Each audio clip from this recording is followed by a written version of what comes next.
First of all, I'd like to say good evening to all of my many friends, also to my many enemies. Once again, this is another episode of Roosevelt Sounds Off. I'd like to thank all of you all for tuning into and visiting my channel. It's very much appreciated on my part, okay?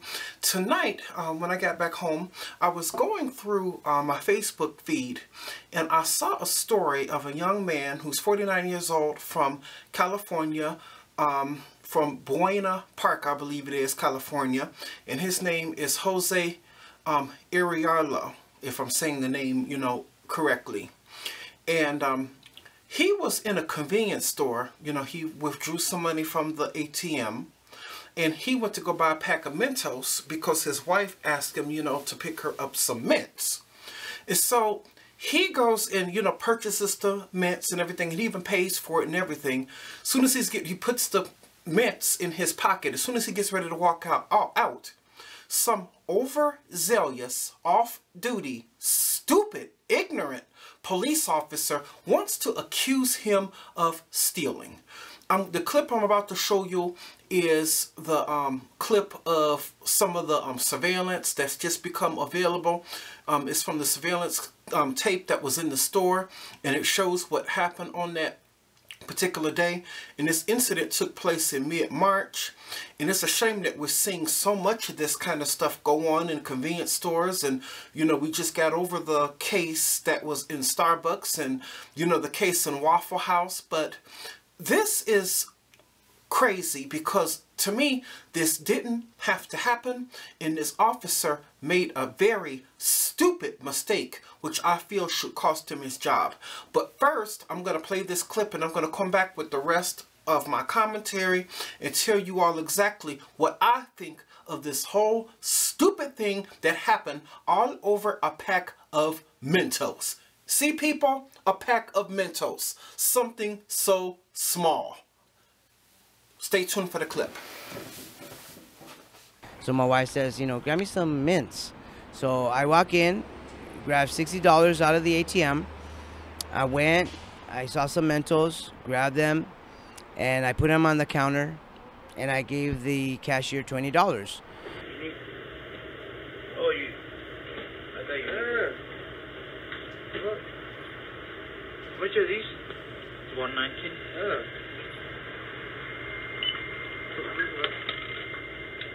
So as he's getting my change, he already gave me the loose change. As he gets my change, I grab the Mentos and put it in my left, the jacket pocket. And as soon as I put it in my pocket, then I hear someone behind me with a loud voice say, "I'm a police officer.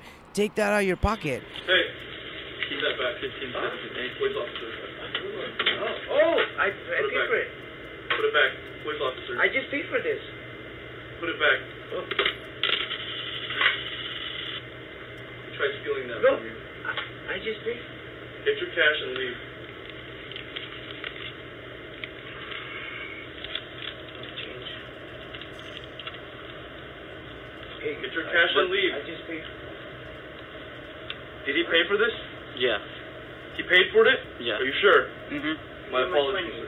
My apologies. I go, I just paid for that. So I'm trying to explain to him that I just paid for that, and he was just so adamant about, treating me like a criminal. I didn't feel like initial fear. I felt more like anger, because nowadays we see all these videos on Facebook and about cops mistreating people, and that went through my mind. It's like, are you serious? I mean, this is happening right now? And so it made me mad. At the same time, it scared me, because I thought, this guy can shoot me. And what if my wife's in the car and, so I thought, my wife could be a widow after tonight. Like, in that moment, it was just like a heated, and he was so arrogant and, almost like cocky, because he holds a badge, because he's a cop. I just felt anger, most of all. I feel like I'm going crazy. I feel like I can't get it out of my mind, and then I see my wife stressing over it, and we just feel like we can't trust cops no more. I feel like You know, I've seen a lot of videos of cops mistreating people, but I never thought it would happen to me. And I just feel disappointed. I feel disappointed. Like, I can respect the agency, the position of authority, you know, and, you know, because even when he identified himself as a police officer, he told me, take that out of your pocket. I complied. You know, we learn to comply, especially when they're holding a gun at you. But now I feel disappointed that I was mistreated and harassed when I did nothing wrong.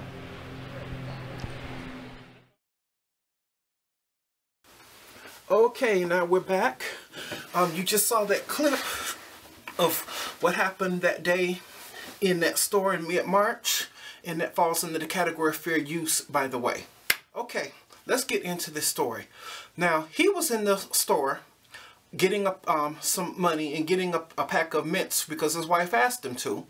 And then this officer acted so stupid, acted so cocky, all of that, thinking that this man is stealing, so much so that he pulls out his weapon.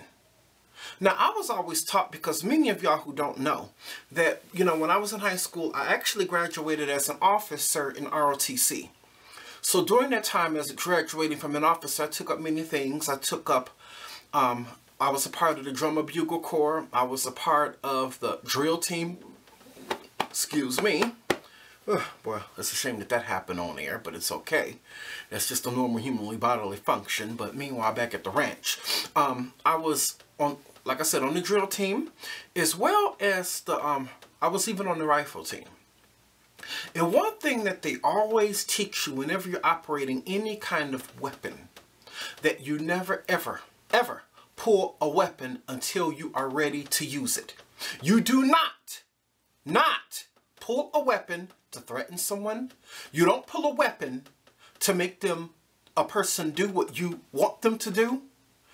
You don't do any of this with a weapon until you are ready to use it. So why this officer had to go and pull a gun on this man, Jose Arellano, when he thought in his little stupid mind that wasn't obviously working so well, you know, that he was trying to steal a pack of Mentos when this guy he paid for it. And Jose, he actually had to say 2 or 3 times, I just got done paying for this. I just got done paying for this. I mean, he should have had to say it 1 time. But this officer said, well, get your change and get out the store and leave. And he finally asked the guy, well, did he pay for it? And the guy selects, yeah, he paid for it. Are you sure? Like the guy is going to lie or something. Then all of a sudden, well, you paid for it. My apologies, sir. Dude, really?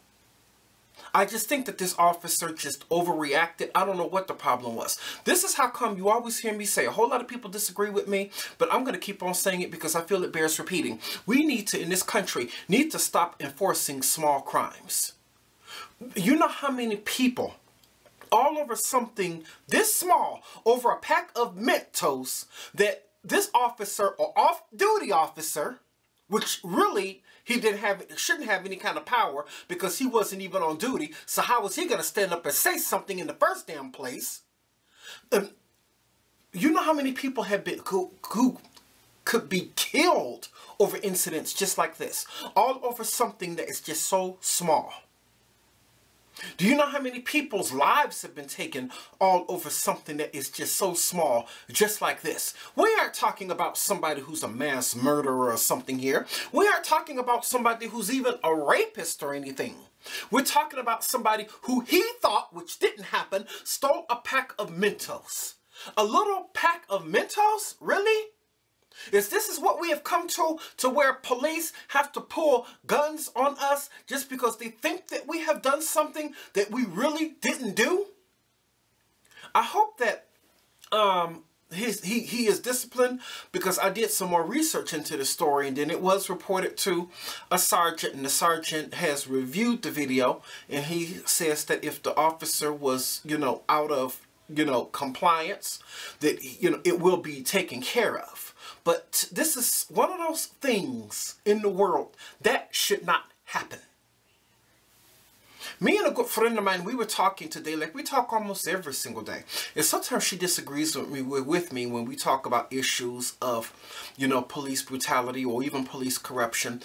I guess I cover some of these stories, and it really strikes a chord with me because I know a whole lot of you all are tired of me saying it, but you know me, this is Roosevelt Sounds Off. It's my show. I'm in front of the camera. I got the mic, so I'm going to say it anyway. I'm a past victim of Chicago police corruption.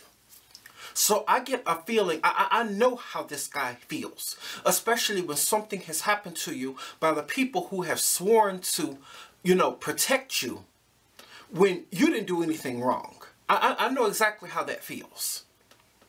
And she always tells me, well, you know, you don't have anything to worry about with police as long as you do good in life and as long as you go and you keep your nose clean and all of that kind of stuff. I mean, this guy wasn't doing anything either. He kept his nose clean or something. I mean, this guy wasn't, you know, stealing anything. I mean, but look what happened.